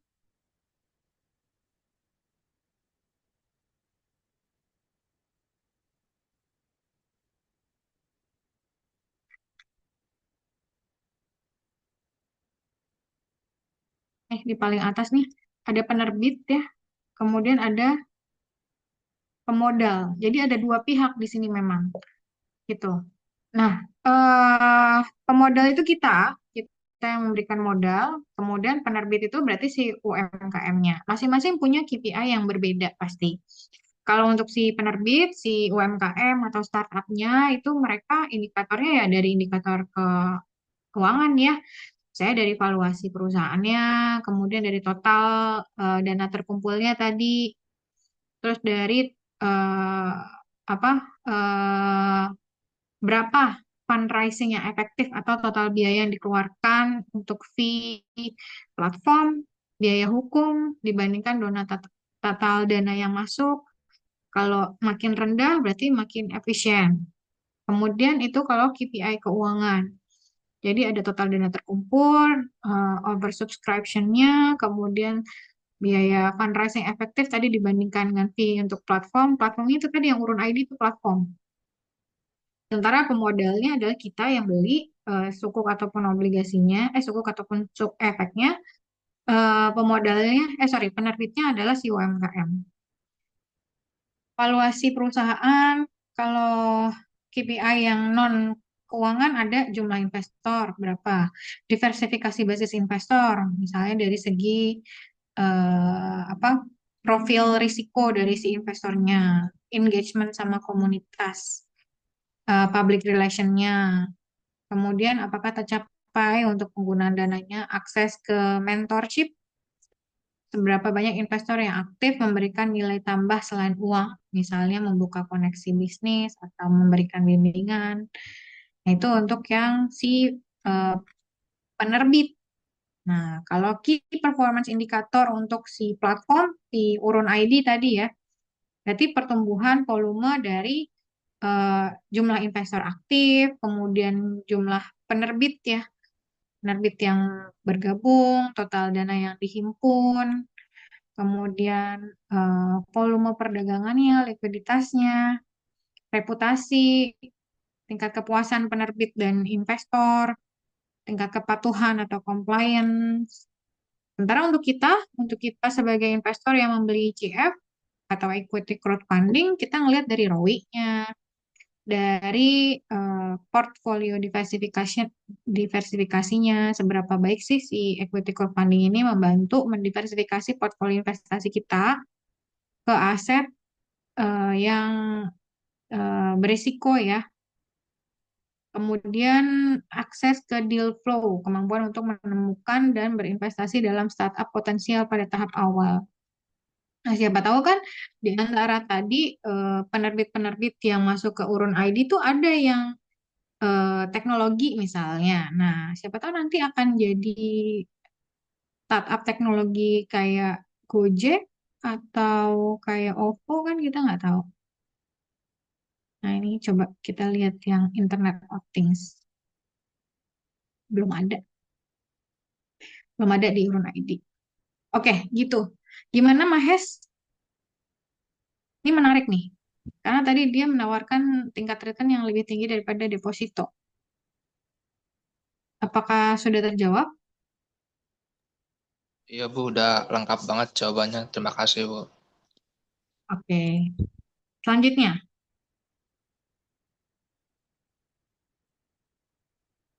pertanyaan siapa yang belum terjawab? Oke, mungkin saya mau jawab pertanyaan Tasa ya terkait cara ECF terus tumbuh dan narik investor muda.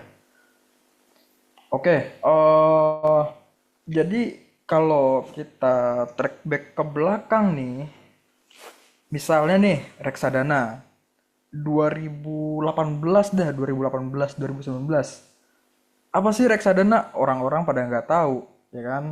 Nah, tiba-tiba ada tuh satu orang ngebahas platform namanya Bibit ngomongin reksadana. Akhirnya apa? Akhirnya ngetren. Akhirnya pada belajar gitu. Nah, sama bagaimana dengan HF ini? Caranya gimana? Orang-orang itu sekarang kan base-nya itu malas belajar, tapi bakal ikut-ikutan sama orang yang dia kenal ataupun orang-orang terkenal yang punya pengaruh. Nah, yang pasti yang bisa saya sarankan adalah platform ICF ini mesti melakukan edukasi dengan marketing dengan cara sebelumnya tadi tuh. Kita ngebayar orang tersebut ngepromosiin sambil ngedukasi. Sisanya apa? Biarin orang tersebut belajar. Ya sambil kasih edukasi juga. Tapi yang penting orang kan harus belajar sendiri. ETF itu base-nya apa? Obligasi kah? Saham kah? Atau reksadana kah? Harus tahu dong resikonya bagaimana. Mereka nggak boleh ikut-ikutan aja kayak kripto yang selama setahun ke belakang itu ikut-ikutan pada minus 80%, bahkan ada yang sampai bundir. Nah, itu kan jangan sampai begitu dong. Gitu sih. Yang pasti tuh untuk narik investor muda harus tahu sih kejelasannya ya. Transparansinya bagaimana. Kalian ETF itu harus ngasih kepastian. Ini tuh usahanya ngapain? Ini tuh mereka portofolio ngapain? kenapa kalian bisa nerima mereka untuk misalnya diterima dalam mengajukan permintaan investasi ke mereka begitu. Karena kan orang-orang sekarang anggapannya udah kritis ya, tapi banyak juga yang masih malas belajar gitu. Itu sih kalau dari saya ya. Yang pasti itu Oke. minimalin fenomena FOMO atau ikut tren itu tanpa pemahaman pokoknya jangan sampai begitu sih. Oke, mungkin Ini, ditambahin sedikit ya, oke, silakan Aldin. Ibu. Jadi mungkin kalau dari jawaban Amar tadi, kan eh, simpelnya adalah kita kerjasama sama influencer untuk edukasi seperti itu ya. Nah, jadi mungkin kalau dengan skema seperti itu ya berarti PR-nya pemerintah atau si platform ini adalah memastikan bahwa si UMKM yang ikut program ICF ini adalah UMKM yang memang sudah memiliki pemahaman terhadap manajemen yang mendalam gitu. Jadi risiko terhadap kebanggaan dan kerugian itu bisa dikurangi. Karena kan kalau dengan skema seperti itu pasti kan ada aja risiko orang ketika mereka yang tadi disebutkan Amar malas belajar hanya ikut-ikutan terus juga nanti ketika mereka masuk dan mengalami kerugian yang eh, cukup besar seperti itu ya. Jadi itu juga akan menjadi masalah ke depannya seperti itu. Jadi mungkin faktor dari si institusi pemerintah dan juga platform ICF ini juga harus diperkuat seperti itu. Oke, terima kasih kepada Amar dan Aldin. Sudah, ini pertanyaannya Asya kan? Iya betul Ibu. Cara ICF terus tumbuh dan narik investor muda. Sebenarnya ICF tuh emang masih baru ya. Maksudnya di Indonesia itu baru pas pandemi kok. Karena kebetulan om saya kan di OJK kan. Ini masih relatif baru ya dibandingkan reksadana, saham gitu-gitu kan. Tapi sebenarnya ini punya potensi yang bagus ya. Jadi khusus untuk investor-investor yang pengen mendiversifikasi portfolionya. Misalnya kayak saya nih, saya ada di kripto, ada di saham, ada di reksadana, ada. Hmm, Nah, tadi karena topik hari ini ECF ya, terus tadi saya tiba-tiba terbuka nih urun ID. Emang saya udah tahu nih sebelumnya karena kebetulan dosen UI yang saya kenal itu dia punya proyek di urun ID itu, dia sebagai penerbit gitu. Jadi waktu itu pernah nge-share juga. Nah, ini pas saya lihat ternyata memang lumayan ya returnnya dengan apa namanya tingkat bagi hasil juga yang profitnya lumayan tinggi. Jadi ini bisa jadi salah satu cara untuk mendiversifikasi portfolio gitu, terutama untuk yang tadi emang tertarik untuk punya usaha tapi di sektor tertentu tapi nggak pengen terjun langsung ya bisa melalui ICF ini. eh yang biasanya kan kalau generasi muda itu akses informasinya tuh dari mana sih? Ya dari kampus misalnya atau dari media sosial. Jadi yang bisa dilakukan adalah ya melakukan edukasi melalui media sosial ya. Karena kan kayaknya akses untuk media sosial tadi saya lihat di datanya Komdigi itu udah 76% sebenarnya kalau untuk akses ke 79 lah, 79. Jadi pengguna internet di Indonesia itu sudah mencapai 79,5%. Jadi sebenarnya kita bisa menggunakan media sosial atau internet ini sebagai sarana edukasi gitu melalui tadi apa konten-konten ya yang mendidik gitu. Nah, tapi jangan kalah sama konten-konten dari influencer-influencer yang FOMO. Kita juga sebagai user kan harus bisa memilah dan memilih yang mana konten-konten yang memang cuma sekedar klik untuk mendapatkan views atau cuma clickbait doang gitu. Jadi ya pilih-pilihlah sumber informasi yang memang kredibel ya. Kadang kan influencer-influencer ini juga menyesatkan ya. Gitu. Jadi berbahaya juga untuk investor-investor muda yang FOMO tadi. Gitu. Jadi peran dari lembaga kayak OJK, BI ini penting banget untuk melakukan edukasi-edukasi.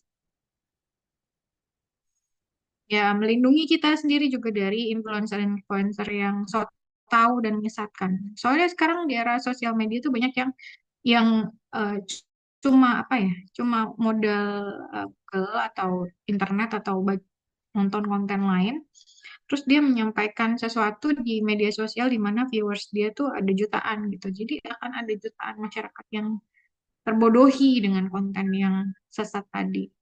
Kita juga harus pinter-pinter memilih informasi itu juga bagian dari literasi digital. Gitu. Nah, bagian dari literasi digital adalah kita bisa memilih dari sumber mana kita mau mengakses informasi itu.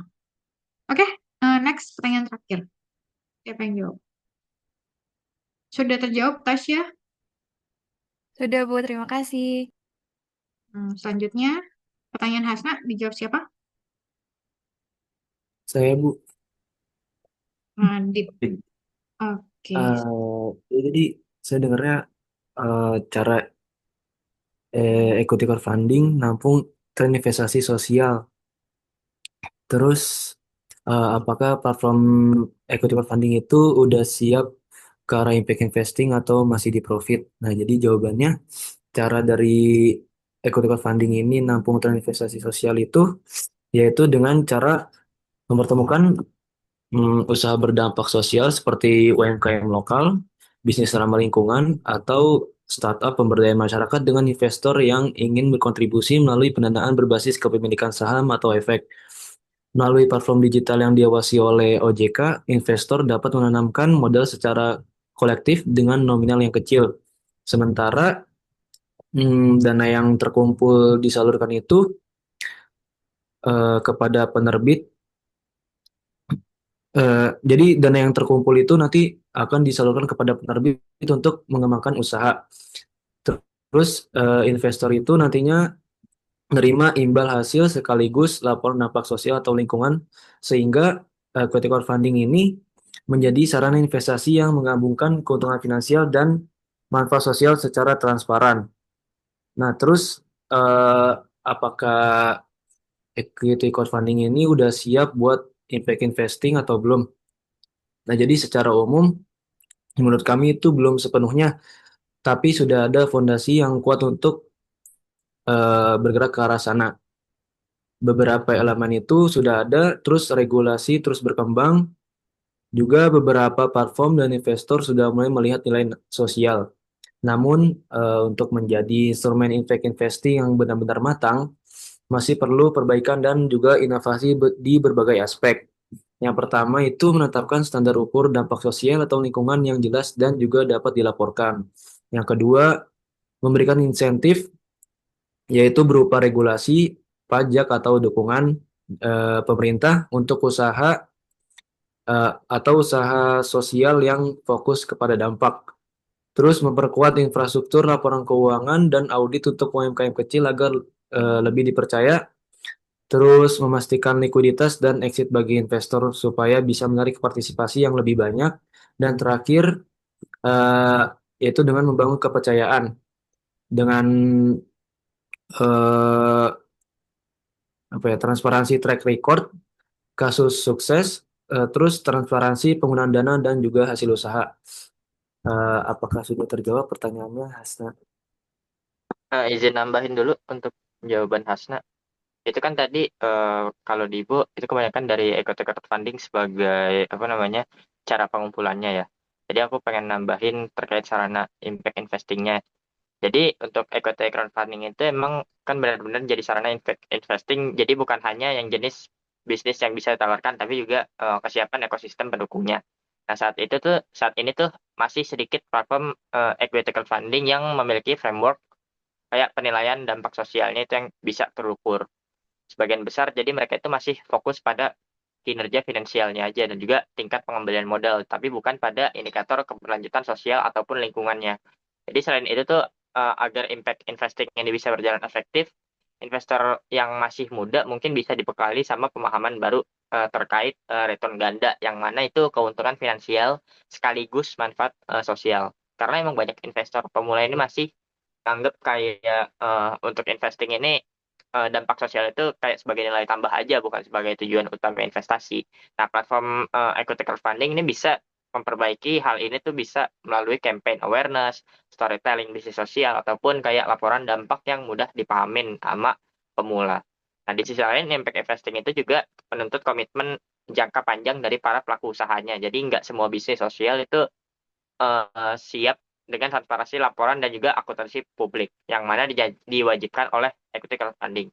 Karena itulah emang dibutuhkan kolaborasi antara platform, terus lembaga keuangan, dan juga pemerintahan daerah yang mana perlu diperkuat untuk menyiapkan pelaku usaha lokal agar bisa memenuhi standar governance dan juga pelaporan sosial yang baik.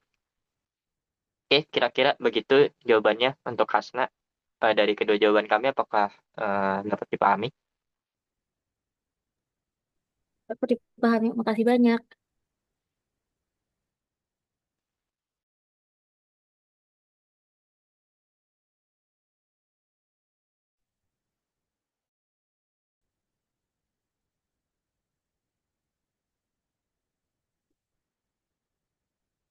Kedengeran nggak suara saya?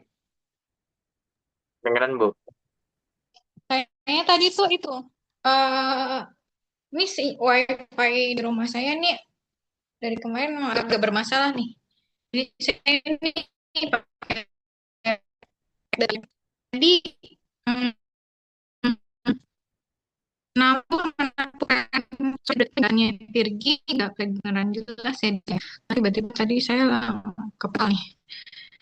Menampung tren investasi apakah Indonesia siap ke arah investasi atau tidak? Kalau lihatnya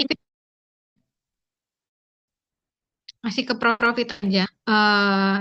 Apa namanya? Belum sampai impact investing. Nah, orientasinya masih profit orient. Kemudian menampung tren investasi kan melalui platform ya. Ini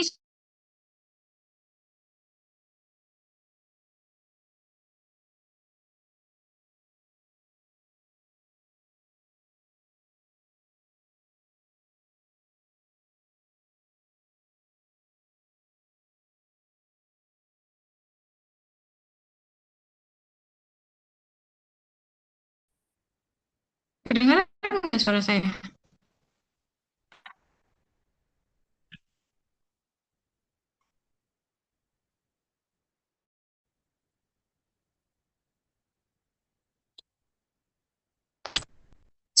Sedikit putus-putus, Bu.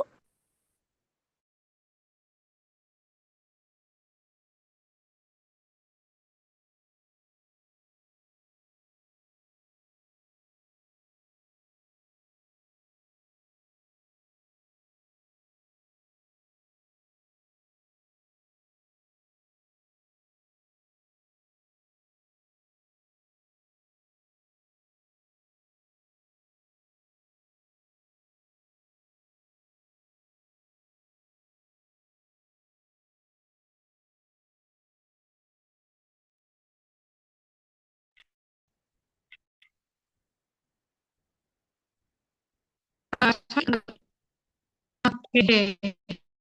Uh, tapi tadi aplikasi itu maksudnya terjawab platformnya. Dia ada platform yang menghubungkan antara si penerbit atau dalam hal ini UMKM dengan si pemodal. Dalam hal ini investor kayak kita. Nah, kalau misalnya kita mau memilih mana ECF-ECF yang sesuai sama kriteria kita tadi melalui platform. Jadi di platform itu yang akan mendata ya. Cuma nanti berarti dari si penerbitnya akan membayar tadi ada fee platform, kemudian ada biaya legalnya. Jadi nanti dari total pendanaan yang dibutuhkan ada fee tambahan berupa biaya platform sama biaya admin. Kalau nggak salah tadi ada admin juga ya. Saya cek ada biaya tahunan, ada biaya listing, ada biaya notaris, jadi ada biaya monitoring nih.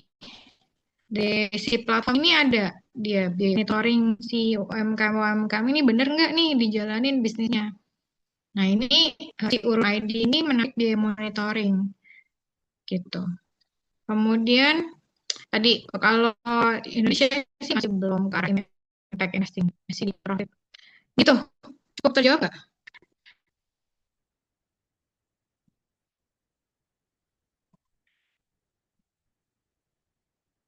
Gimana? Maaf, Bu, Kedengeran nggak saya? suaranya tadi pas ngomong awal-awalnya putus-putus Ibu suaranya. Ya, iya nih karena sinyalnya lagi jelek banget nih. Nggak tahu kenapa saya nih bisnet lagi amburadul dari kemarin.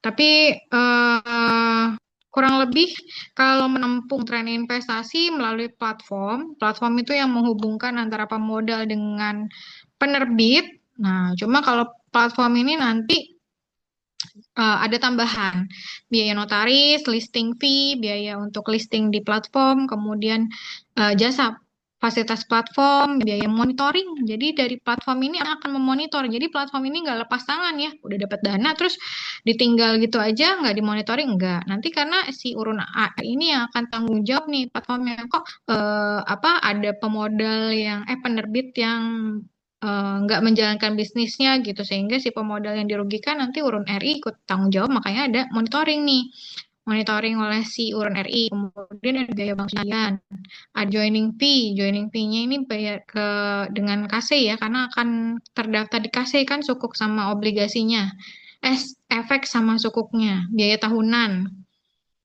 terus ada jasa penilai untuk menentukan harga beli saham atau harga beli efek dari UMKM itu. Itu biaya tahunan pertama, tahunan kedua biaya monitoring, tahunan platform, biaya kustodian sama tahunan KC.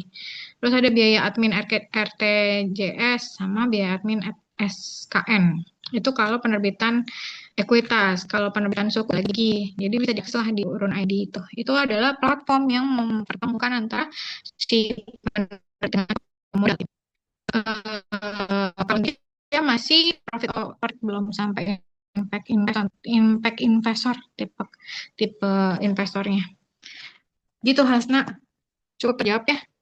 Ya, makasih banyak Bu. Oke, karena sudah jam 10 mungkin kita cukupkan aja sampai di sini. Kita akhiri kuliah kita hari ini.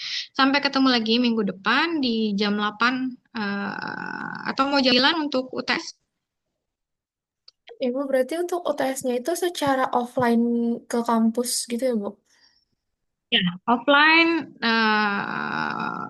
oral. Jadi saya nanyanya satu-satu. Mahasiswa masuk ke ruangan satu-satu, saya tanya. Gitu oral test. Gitu. Gimana? Untuk materinya itu Nanti dari materi awal ya, Bu, sampai yang hari ini gitu. ya dari materi awal sampai hari ini, materi yang kelompok teman-teman kalian presentasi dan materi yang dari saya.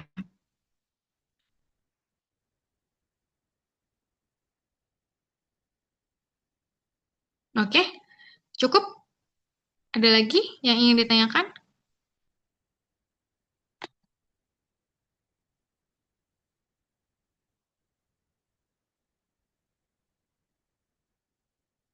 Kalau tidak ada yang ingin ditanyakan, kita akhiri saja sampai di sini. Kalau ada yang ingin ditanyakan, Lasmin bisa japri ke saya. Sampai ketemu lagi minggu depan ya, offline. Tolong disiapkan untuk ujian. Kalian pelajari semua materi yang sudah kita bahas selama 6 pertemuan ini. 7 pertemuan. Sampai ketemu lagi minggu depan. Nanti ruangannya tolong infoin ke saya ya, Jasmine ya. Baik, Ibu, nanti di Ruangan kelas. infokan. Oke, terima kasih semuanya. Assalamualaikum warahmatullahi wabarakatuh. Saya izin live ya. Oke, selamat berkata. Terima kasih. Waalaikumsalam warahmatullahi wabarakatuh. Terima kasih Bu. Bu.